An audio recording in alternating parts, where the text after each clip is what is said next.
Salut à tous et bienvenue sur notre podcast, le podcast où on parle français. Mais vraiment comme les Français. Moi, c'est Alex et aujourd'hui, je suis super content de vous retrouver pour un épisode qui va, je pense, vous faire réfléchir et peut-être même rire un peu.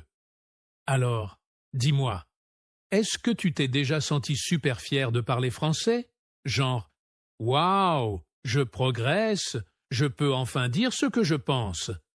Mais soudain, en plein milieu d'une phrase, tu vois la personne en face froncer les sourcils, sourire un peu bizarrement, ou carrément changer de sujet? Tu te dis, mais j'ai dit quelque chose de faux? Pourquoi cette réaction? Eh bien, c'est peut-être pas une faute de grammaire. C'est peut-être pas un mot mal prononcé. C'est peut-être une phrase qui sonne pas naturelle. Une de ces expressions que tu crois correctes, parce qu'on les comprend, mais qui te trahissent, elles montrent que tu n'es pas encore tout à fait fluide. Et là, attention, je ne dis pas ça pour te décourager, hein? Vraiment pas. Au contraire, on est là pour t'ouvrir les portes de la langue vivante, celle que les Français parlent dans la rue, au café, au boulot, pas celle des manuels de grammaire. Et crois-moi, il y a un monde entre les deux. Exactement, Alex. Salut tout le monde. Moi, c'est Lily. Et franchement, ce que tu viens de dire, c'est tellement vrai. Combien de fois j'ai entendu des apprenants dire des phrases grammaticalement correctes, mais qui sonnent bizarres. Et le pire, c'est qu'ils ne comprennent pas ce qui cloche.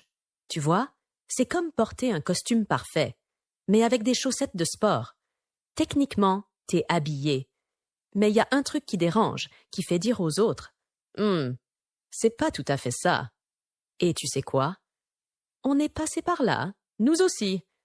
Moi, j'ai appris l'anglais à l'école et je croyais être au top, jusqu'au jour où j'ai dit « I am very exciting » au lieu de « excited ». Et là, le regard de mon interlocuteur m'a suffi pour comprendre que j'avais dit une grosse bêtise. Donc aujourd'hui, on va vous éviter ce genre de moments gênants en français. On va te montrer des phrases que beaucoup d'apprenants utilisent, même à un bon niveau, mais qui ne passent pas à l'oral. Des phrases qui crient « Je suis étranger », même si ton accent est bon, même si ta conjugaison est parfaite. Et c'est pour ça que cet épisode est super important. Parce que parler une langue, ce n'est pas juste apprendre des mots. C'est aussi apprendre les codes culturels, les réflexes naturels qu'on ne t'apprend pas dans les livres. Et justement, on va t'aider à repérer ces petites phrases qui posent problème, à comprendre pourquoi elles sonnent bizarres et surtout, à les remplacer par des expressions authentiques. On va te donner des alternatives que les Français utilisent au quotidien. Des phrases simples, naturelles, et qui te feront passer de « Ah, c'est mignon ce qu'il, elle dit » à « Waouh, on dirait un natif ». Et ce n'est pas tout.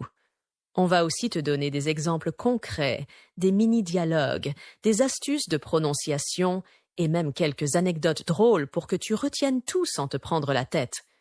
Notre but, c'est que tu sortes de cet épisode avec des phrases que tu pourras utiliser dès aujourd'hui, sans stress, sans avoir peur du regard des autres. Parce qu'au fond, on sait ce que tu veux. Tu veux parler français avec confiance, naturellement, et tu veux que les gens te répondent avec plaisir, pas avec pitié ou confusion. Alors, tu veux savoir si toi aussi tu utilises ces phrases qui te trahissent. Tu veux découvrir comment parler français comme un vrai Français, sans avoir l'air d'un robot ou d'un manuel scolaire ambulant? Parfait. T'es au bon endroit. Installe-toi bien, ouvre grand tes oreilles et prépare-toi à dire adieu aux phrases bizarres et bonjour aux vrais Français. Ouh là, celle-là, c'est vraiment la phrase piège par excellence. Sérieusement, je crois que je l'ai entendue des centaines de fois dans la bouche d'apprenants, que ce soit des débutants ou même des personnes assez avancées. Et à chaque fois, aïe. Alors écoute bien, si tu dis à quelqu'un « Je suis très excitée et, pour ce week-end », prépare-toi à un moment de gêne. Un petit silence, un regard fuyant, et peut-être même un sourire un peu gêné. Pourquoi? Parce qu'en français, contrairement à l'anglais ou à l'espagnol, le mot « excité » tient un double sens, et pas le plus innocent du monde. Dans beaucoup de contextes, il est fortement associé à une excitation sexuelle. Oui, tu m'as bien entendu. Alors, quand tu dis « Je suis très excité de te voir demain soir », eh bien, tu vois le malentendu, non? Et le pire, c'est que c'est pas de ta faute. Parce que dans d'autres langues, dire I'm so excited ou estoy muy emocionado, c'est totalement normal. Mais en français, on doit faire un petit détour pour exprimer cette joie intense, sans créer un malaise.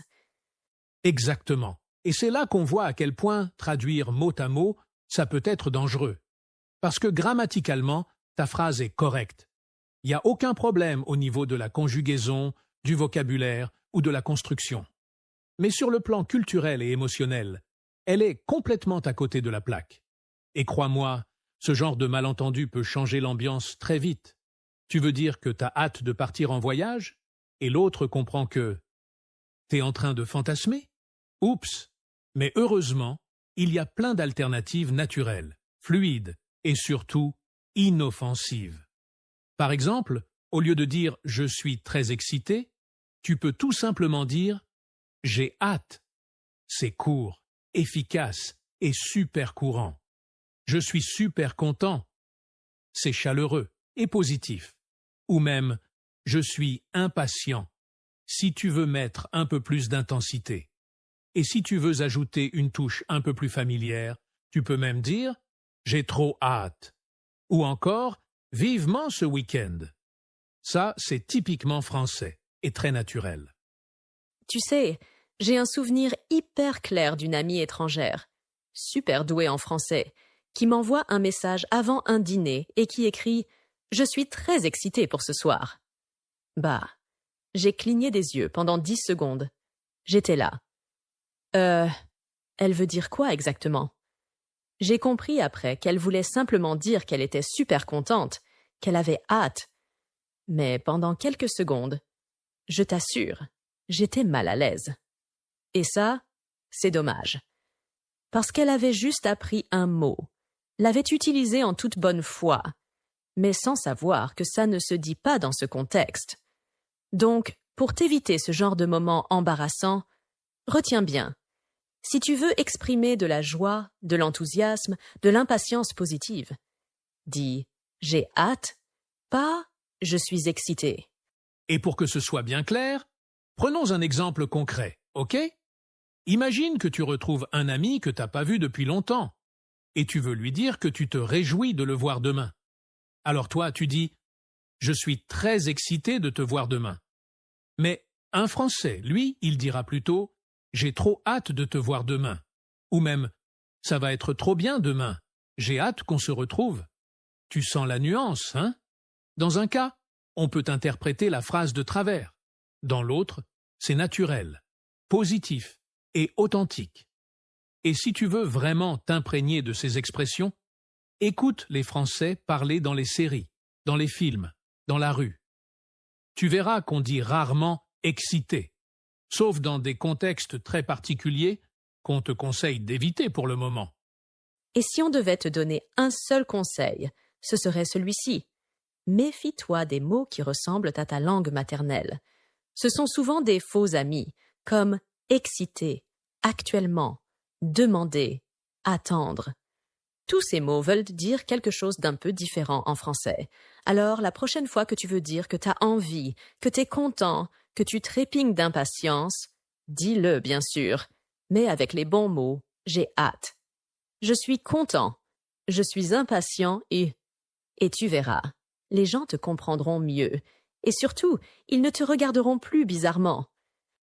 Bon, maintenant, parlons d'une autre phrase qu'on entend très souvent. Elle paraît logique, elle est presque trop logique.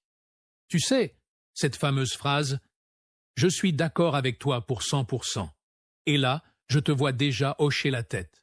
Tu te dis peut-être « Mais enfin, j'exprime juste mon accord. Qu'est-ce qu'il y a de mal à ça ?» Eh bien, rien de dramatique, bien sûr. on te comprendra. Mais cette formulation, elle sonne étrange, pas naturelle. Et surtout, personne ne l'a dit comme ça en français. C'est ça. En fait, c'est un exemple parfait de ce qu'on appelle une traduction directe depuis l'anglais. En anglais, on dit « I agree with you 100%. Alors, instinctivement, tu traduis mot à mot « Je suis d'accord avec toi pour 100%. Mais en français, cette tournure, elle fait tilt dans l'oreille. Elle grince. Tu vois ce que je veux dire? Parce qu'on ne dit jamais « pour 100%. On va plutôt dire « Je suis complètement d'accord avec toi ». Ou plus familier « Je suis à 100% d'accord ». Ou encore plus naturel « Carrément ». Tout simplement. Oui, exactement. Et d'ailleurs, c'est une occasion parfaite de découvrir des alternatives naturelles, selon le contexte et ton niveau de familiarité avec la personne. Tu veux une version neutre, correcte? Dis « Je suis tout à fait d'accord ». Tu veux être un peu plus expressif? Dis « Je suis à 100% d'accord avec toi ». Et si tu veux faire comme les Français dans la vraie vie, tu peux dire « Mais grave, carrément » ou même « Je te rejoins complètement ». Un peu plus soutenu, mais super fluide. Donc, le conseil du jour, il est simple. Évite pour 100% et entraîne-toi plutôt à utiliser des expressions comme « Je suis entièrement d'accord »,« Je valide à fond »,« Je pense pareil » ou même « Je n'aurais pas mieux dit ». Et tu verras, les gens vont te regarder autrement. Tu vas créer de la connexion, du lien, parce que tu parles comme eux. Et si tu veux t'améliorer encore plus, essaye d'écouter comment les Français confirment, réagissent, acquiescent dans les conversations. Parce que parfois, on ne dit même pas « je suis d'accord », on fait juste « mais ouais, c'est clair, grave ». Et là, tu es dans le vrai français parlé. Alors là, attention, on touche à une erreur fatale, mais vraiment. Une petite phrase, 3 mots seulement, mais qui peut complètement changer le sens de ce que tu veux dire et même faire flipper la personne en face. Tu vois ce que je veux dire? Cette fameuse phrase « Je suis fini et » dit comme ça paraît inoffensif. Tu penses probablement que ça veut dire « J'ai terminé, c'est fini, je n'ai plus rien à faire ». Mais ce que ça veut vraiment dire, c'est bien plus dramatique. Ah oui, là on n'est plus dans le malentendu léger. On est carrément dans le drame absolu. Parce que quand tu dis « je suis fini », ça peut être interprété comme « ma vie est finie ». Je suis ruiné, détruit, sans espoir. Ou même « je suis foutu ». Bref, tu sonnes comme quelqu'un qui a tout perdu. Et le pire, c'est que toi, tu voulais juste dire « j'ai fini mes devoirs ». J'ai terminé ma journée de travail. Mais ta phrase donne l'impression que tu traverses une crise existentielle. Exactement. Et encore une fois, cette erreur vient d'une traduction mot à mot. En anglais, on dit « I'm finished ». Mais en français, on ne dit jamais « je suis fini ou » pour dire qu'on a terminé quelque chose. On va plutôt dire « j'ai fini ». C'est bon, j'ai terminé. Ou plus familier, c'est fait ou c'est réglé. Par exemple, après un examen difficile, tu peux dire « j'ai enfin fini l'épreuve ». Mais surtout pas « je suis fini », à moins que tu veuilles que ton prof appelle une ambulance. Tu veux un exemple concret? Allez, imagine cette scène. Tu sors d'un long entretien d'embauche. T'es fatigué, t'as donné tout ce que t'avais. Et là, tu dis à ton ami « je suis fini ». Et ton ami, paniqué, te répond « mais qu'est-ce qui se passe? Tu vas bien? Tu veux en parler ?» Alors que ce que tu voulais dire, c'était juste « c'est bon, j'ai terminé. Je suis crevé, mais soulagé. » Tu vois? Le poids émotionnel de ta phrase est trop fort. Et c'est là qu'on comprend l'importance du contexte culturel et de la nuance en français. Et ce genre de petite erreur, c'est super courant, mais c'est aussi super facile à corriger. Voici les bonnes expressions à utiliser. J'ai terminé mon travail. J'ai enfin fini cette tâche. C'est terminé. Ou plus familier. Ouf, c'est fait. Ou enfin fini. Et si tu veux exprimer ta fatigue, tu peux dire « Je suis crevé, je suis épuisé. Je suis au bout de ma vie. » Oui, ouais, c'est une vraie expression, très utilisée, surtout chez les jeunes. Franchement, ce genre d'expression, ça fait toute la différence. Parce qu'elles sont vivantes, réalistes et surtout utilisées par les natifs. Et plus tu utilises ce genre de phrases, plus tu vas paraître naturel. Et moins tu risques de créer de gros malentendus. Donc retiens bien, je suis fini, chic drame total. J'ai fini, Peika, tout va bien. Alors, promets-moi une chose. La prochaine fois que tu veux dire que tu as terminé quelque chose, tu dis « j'ai fini », c'est bon, ou même « c'est fait ». Mais surtout pas « je suis fini ». Sauf si vraiment, tu veux te lancer dans le théâtre tragique. Dis-nous franchement, combien de ces phrases tu as déjà utilisées, sans te douter une seule seconde qu'elles pouvaient te trahir? Je suis très excité. Je suis d'accord avec toi pour 100%. Je suis fini. Ouais, elles ont l'air toutes simples, toutes gentilles. Mais en réalité, elles sont comme des petits voyants rouges dans une conversation. Des signes qui disent « Attention, je ne parle pas encore comme un natif. » Mais tu sais quoi? C'est pas grave. Vraiment. Ce n'est pas une honte, ce n'est pas un échec. C'est juste une étape normale dans ton apprentissage. Et le fait que tu sois là, avec nous, en train d'écouter ce podcast, ça prouve déjà que tu veux t'améliorer, que tu veux parler un français plus naturel, plus fluide, plus authentique. Et rien que ça, c'est énorme. Alors retiens bien ces alternatives qu'on t'a données aujourd'hui.